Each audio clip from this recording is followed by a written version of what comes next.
Orientación naturalista. Todas las expresiones de la interpretación naturalista atendían al medio físico externo en busca de las causas de los principios vitales. Los filósofos que mencionaré a continuación explicaban que la vida y la materia eran inseparables, de modo que los hombres estaban vinculados íntimamente al universo. Por lo tanto, el principio físico a partir del que fluye la vida debía encontrarse en el universo.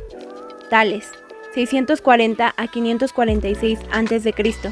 De acuerdo con Tales, el agua es el primer elemento porque es intrínseco a la vida.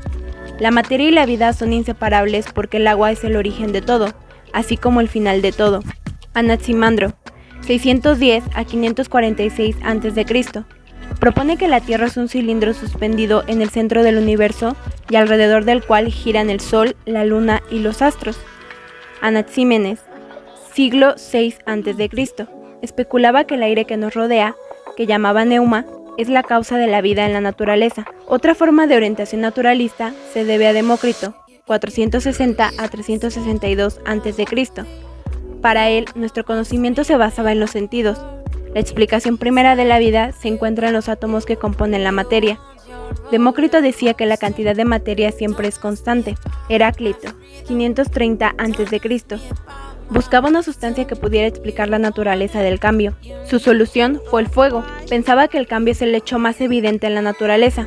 El fuego simboliza el flujo de la naturaleza. El último representante, Parménides de Lea, siglo VI a.C., argumentaba que todos los movimientos y los cambios del mundo son observaciones superficiales y distorsiones de nuestros sentidos. Así, para él, el elemento crucial era el carácter inamovible de la materia. Orientación biológica. El origen de orientación se encontraba en la fisiología humana, es decir, en el cuerpo. Tendía a posicionar a los seres humanos por encima del resto de la naturaleza. Sus representantes fueron Alcmeón, conocido como el padre de la medicina griega, quien practicó la disección animal, estudió el nervio óptico y trompas de Eustaquio. Reconoció la importancia del cerebro y dio lugar a la diferencia entre la percepción sensorial y los pensamientos. Otro de estos grandes representantes fue Hipócrates, a quien se le conoce actualmente como el padre de la medicina. Dio a conocer las funciones del cerebro, los procesos psicológicos, hablaba sobre una salud perfecta, de buenos humores y creó la teoría de los humores. Hipócrates afirmaba que el organismo del ser humano presentaba 4 tipos de humores. La sangre, que son personas sentimentales, emocionales y optimistas.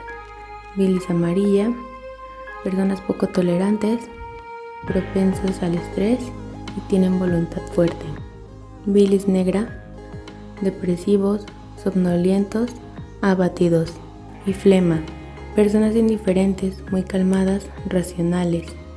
También decía que un desequilibrio de estos humores podría causar una gran enfermedad en la persona. Finalmente, Empédocles decía que las sensaciones son el producto de partículas del estímulo que caen en los poros de los órganos de los sentidos. Orientación matemática. Los planteamientos naturalistas y biológicos basaban firmemente su formulación de los principios en la materia del entorno o bien en la del organismo. La orientación matemática pretendía extrapolar del nivel material hasta un principio general de toda la vida, al proponer una generalización que realmente no estaba presente en el mundo físico, pero que no obstante servía para explicar la realidad. Esta orientación acudió a la belleza ordenada de la estructura matemática para afirmar la unidad del mundo. Quizá el más famoso matemático de la Grecia antigua haya sido Pitágoras, que dejó un cuantioso legado al mundo moderno después de elaborar su sistema matemático, que nos es familiar por sus teoremas geométricos. Pitágoras examinó la base de la vida. Enseñaba que conocemos el mundo por las impresiones de los sentidos, pero que en este mundo es artificial y está distorsionado.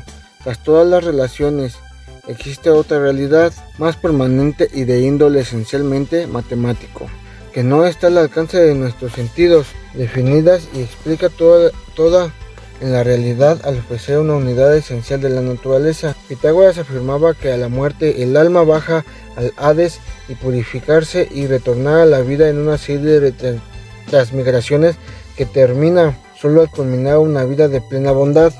Pitágoras fundó una sociedad creyente que se motivó fiel a su enseñanza 3 siglos después de su muerte. Su influencia como matemático y filósofo se conserva hasta nuestros días. Vale la pena mencionar a Hipócrates, el matemático. Escribió en el año 440 el primer libro de geometría conocido y Euclides fue su discípulo más famoso. Es recordado como un sistematizador que reforzó la fe de los pitagóricos en la unidad del número como el fundamento de la vida. La orientación matemática tendía a despreciar el mundo y nuestro conocimiento de él, por no ser confiable.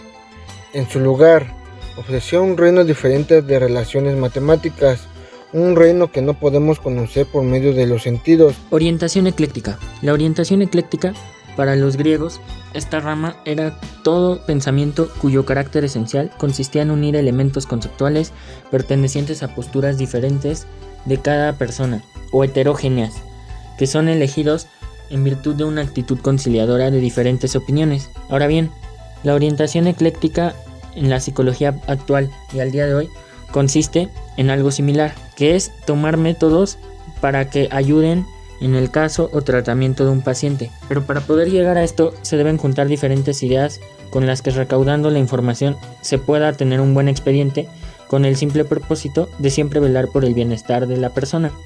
El ejemplo más común para poder realizar la orientación ecléctica es una psicoterapia.